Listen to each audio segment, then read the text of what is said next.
you are into movie-related discussions, you have come to the right place. Who am I, you ask? I am The Wiz, and I'm here today with...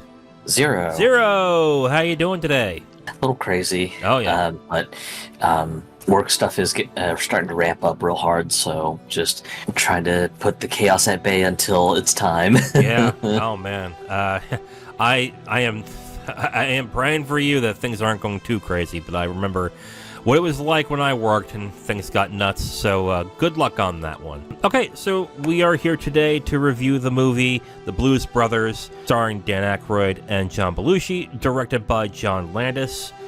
We discussed this at the end of the last podcast by saying how much of a beloved movie this is for a certain subset of people. When was the first time you heard about this movie, and were you interested in it before we decided to watch it? I remember kids talking about it back when I was still in high school and stuff like that. Like, oh man, it's so good. And I'm just Really?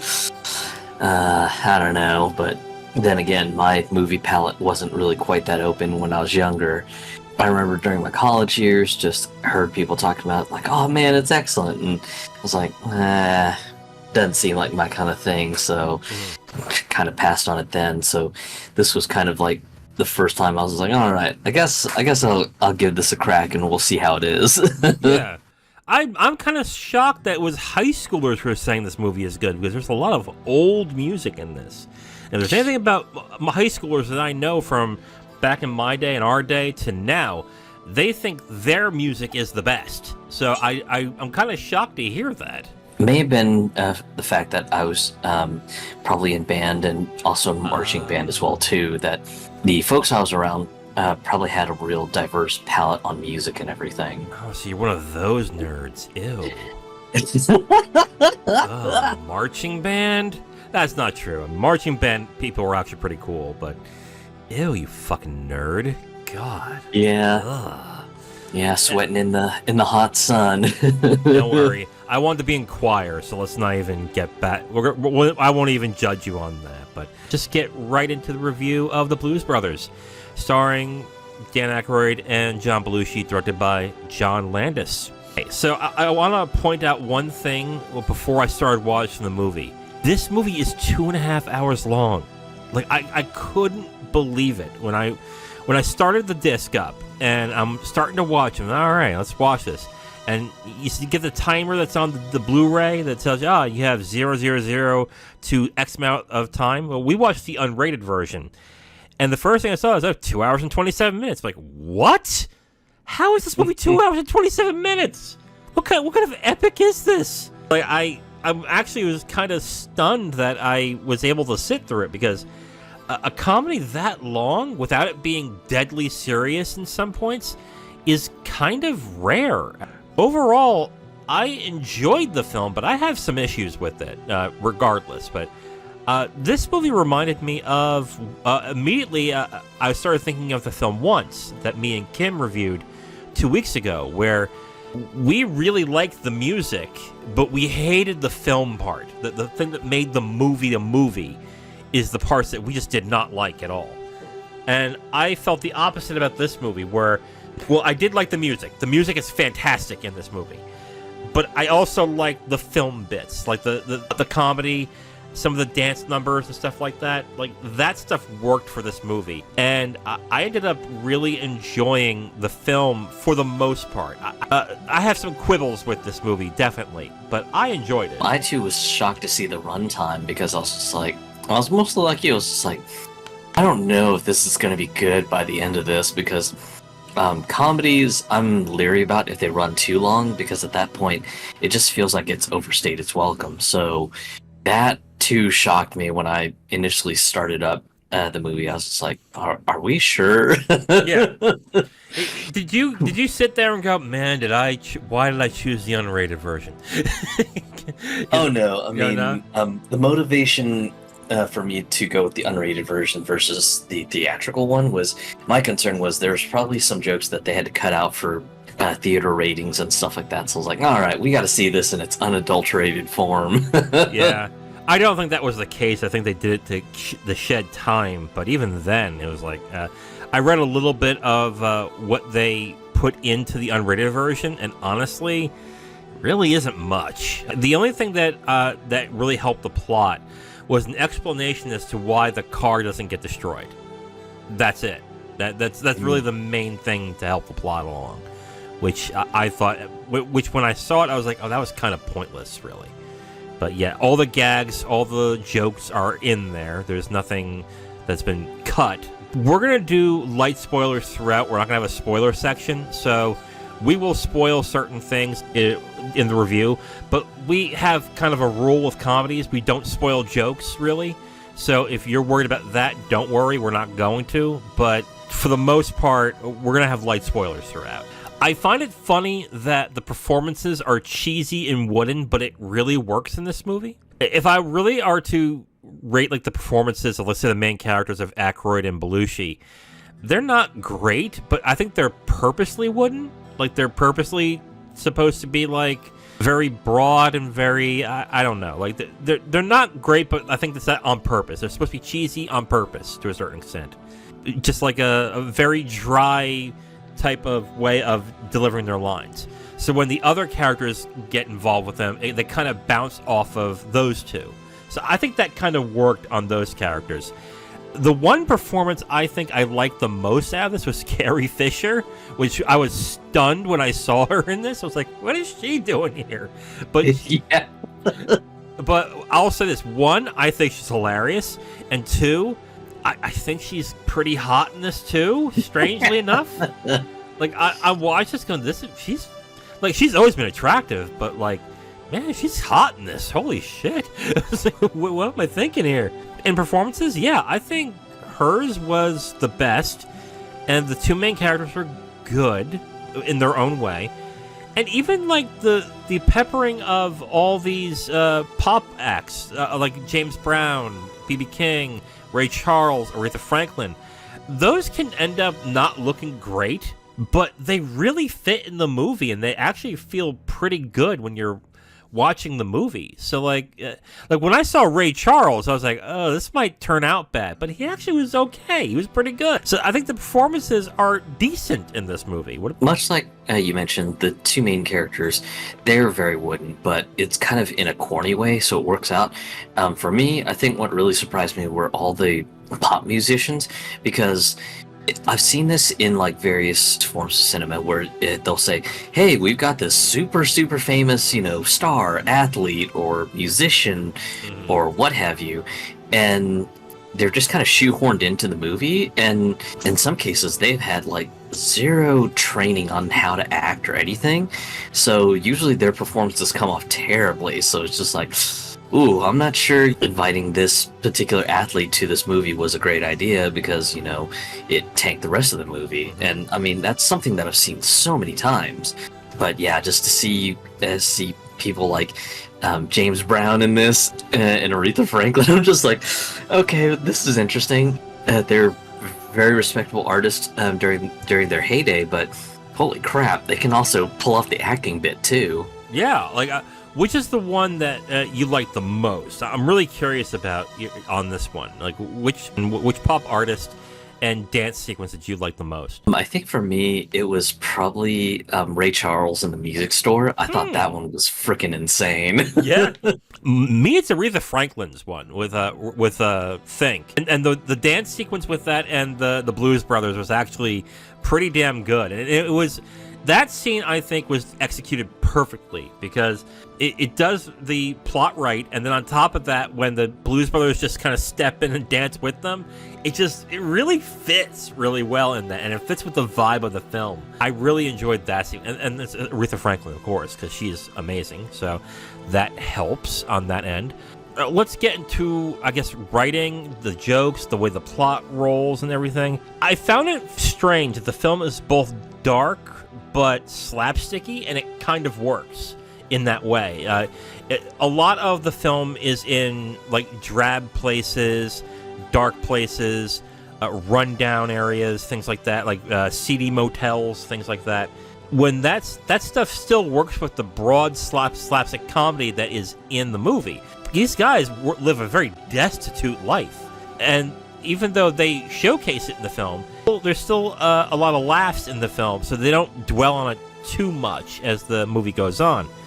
I thought that mix was actually interesting and that it worked so well. I will say, I think this film could have been pared down by like 45 minutes. This film is way too long, and there are certain things that happen in the film that just didn't seem very necessary. It was kind of interesting because, I mean, the intro starts in a pretty somber and morose way. You've got a prison scene and everything, and then immediately, just after the first gag kicks off, you get to the central plot line, and Dan Aykroyd's character Elwood delivers this line repeatedly in such a dry and wooden fashion that it almost comes off as corny.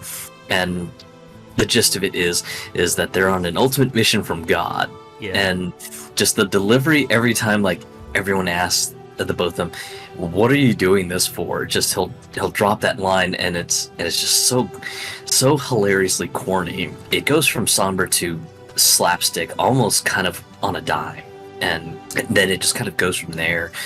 I think you've got sort of the framing and cinematography that just makes the dank and destituteness of their situation very apparent, and on top of that, they did a lot of showcasing of the city of Chicago. You'll see, like, certain major landmarks that I'm sure everyone in Chicago is well aware about. But yeah, I think it made for some very good set dressing to kind of dress down the plot. And I think the best one that really shows it off was just the flop house that is the Plymouth Hotel that they're staying at. That is just portrayed as nasty, seedy, and run down. Yeah, no, definitely. And usually when these types of things, and this is like the same thing that I had a problem with Once, but it works in this one, where Once, everything felt run down, dank, drab, and it brought down the plot to a certain way because it didn't counteract it. But in this movie, we have the same settings to a certain extent, but it actually still maintains its upbeat and comedic tone, whereas Once it's a romance film and it's supposed to be more Hollywood-like, this one is more comedic, and it doesn't bring the tone of the film down. It actually was pretty interesting in that point. I really want to hone down on like certain things that I think did not need to be in the movie. Like we said, this movie is 2.5 hours long. I don't think it needed to be that way. I think it could have been a minute, it could have been an hour 45, maybe even 2 hours. Examples of things I would have taken out: scenes with the Nazi party. I thought that was kind of pointless. Good Old Boys, I thought that was unnecessary. You could have done some scenes in the movie where they're getting the band back together and just wash that away in in like a montage of certain points to get the film start moving along. There were a lot of asides and a lot of things in the movie that kind of dragged the film. By like hour one, it started to feel like it was dragging, but then the musical numbers started kicking in and brought me right back up, which to me just felt like the movie should have been comedic vignette, musical number, comedic vignette, musical number, comedic vignette, musical number, end of movie. But in this movie, it was comedic vignette, plot, musical number, comedic vignette, plot, musical number, where I think the plot was kind of unnecessary. I mean, you have what starts up the entire movie, which is the orphanage is about to be shut down due to a tax assessment, and they need to get $5,000. Dude, that's as much plot as you need to get this movie rolling, because when the plot starts happening is when the film starts dragging. But when the comedy is there and when the music is really pumping, that's where I think the film shined. There were definitely some parts that felt like they dragged on a bit. I'm with you on the Nazi party bit. I was just like, I don't really know how much this adds. Maybe it was kind of one of those, they get owned so bad, but I mean, just even then, it just didn't really seem like it was a great value add to the whole plot. Then you have some of the musical numbers definitely help pick things up, and I would say that if they had focused more on making this kind of like a musical comedy, then maybe the runtime wouldn't be so bad. But yeah, just some of the plot heavy scenes didn't really seem to add very much value to things, and it just kind of had me questioning, why was this added? I mean, I get it, just they're on the run from a whole bunch of people that they pissed off, but I'm just not 100% sure that, just this adds the necessary value to the story or the plot points. No, it really doesn't. And I think the big thing that I felt was the end of the movie, which is the big car chase sequence. That was about 15, 20 minutes long, and by that point, I was done with the movie. I was, okay, it's over. Like, when they do the final concert and they sneak off, that was a perfect way to end the movie. And then do something like, oh, and the orphanage is okay. And then end the movie right there. You're good. But then they went on a 20-minute car chase throughout all of Chicago, and there's no music. There's really not much comedy, except if you want to talk about all the destruction of the cars and everything in that. It just kind of felt pointless at that point. So I'm watching this going, wow, how much more do we have on this? And it keeps going and going. So I thought the way that it ended, specifically when it came to like the car chase, was utterly pointless. I thought that could have been cut completely. I know there are some that actually enjoy that car sequence, but I thought the car sequence throughout the mall was probably the best one. I thought that scene was awesome. That was a really well done, really funny scene. But I think that final sequence really just highlighted like the big weakness, because there was no music. I don't remember hearing any music in that sequence. Do you? I cannot recall, to be honest. Yeah, because I know that in the sequence in the mall, it was I Can't Turn You Loose. The background music for that was on there. In that sequence, it doesn't seem like there's much at all, and it was just a means to get all the random plot points to come together, which at that point I would have just said, get rid of those plot points. It's like they're not necessary. I did not like the ending. The ending with the car chase was just absolutely bonkers. Just the amount of carnage and everything. And I think maybe that was the focus of just Elwood and Jake are just so hell-bent on getting the orphanage's bill paid up so bad that they're willing to just wreck the entire city just to get to the county assessor's office. So maybe that's where it is, but I thought it was just an absolutely bonkers scene and everything, and also all the corniness from like the various military and law enforcement groups just like absolutely trying to raid the building and everything. It was pretty wild. But and then it gets to a musical number towards the end, which was a bit fitting, to say the least. Yeah. It's not, that musical number is not bad, but again, I would have preferred if the movie just ended on that last musical number, which was the one in the concert. I thought if you ended it there, you would have been great. There was just another 20-25 minutes where I was like, this should have ended already. But I had serious issues when it came to the plot in this movie, but if I'm being honest too, is the plot that important? Not really. Not really. So some of the comedy and the musical numbers are great in this movie. I just wish they would have cut the film down a bit. Not even just a bit, like a good amount. Like I'm saying like 45 minutes could have been cut completely, and I would have been perfectly fine. I thought most of the writing was all right, but I think really what sets it apart is just all the musical numbers and just how they sort of ease themselves in and everything. It isn't kind of like just an unnatural boom, here's a musical number. It feels like that there's an actual flow to it. Oh yeah, but most of the great musicals do that, is where they have that plot point and everything, and then boom, there comes a song. And some movies do work that way, where they just randomly do songs out of nowhere, and it kind of fits with the vibe. But yeah, this movie does fit those things pretty well when it comes to the actual plot and the way the music is done. I guess when it comes to really the writing, the only thing that I had a problem with really was the actual plot, which is pretty sad to a certain extent, but then again, like, I can look past it and enjoy the movie. Direction. Landis is not a bad director. He's actually pretty good. He knows how to frame a shot very well. And I think the action sequences are pretty well shot in this. I think the musical numbers are really well done, though. The vibe of the film is that these guys, every person in this film is indestructible. Like, some of the worst things happen to them. They get blown up. They get shot. They get into a 30-car pileup. They they go through all these traumatic and, like, destructive things, and they come out there, like, brushing their coats, going, well, that's a mess. Anyway. And it fits with the vibe of the film really well in this. And Landis directs this film kind of like a cartoon to a certain extent. And it actually works really well, especially when a lot of the broad and crazy things happen in this film. Other than that, I mean, like, the main sequences, the action and the musical sequences are done very well. The rest of it is fine.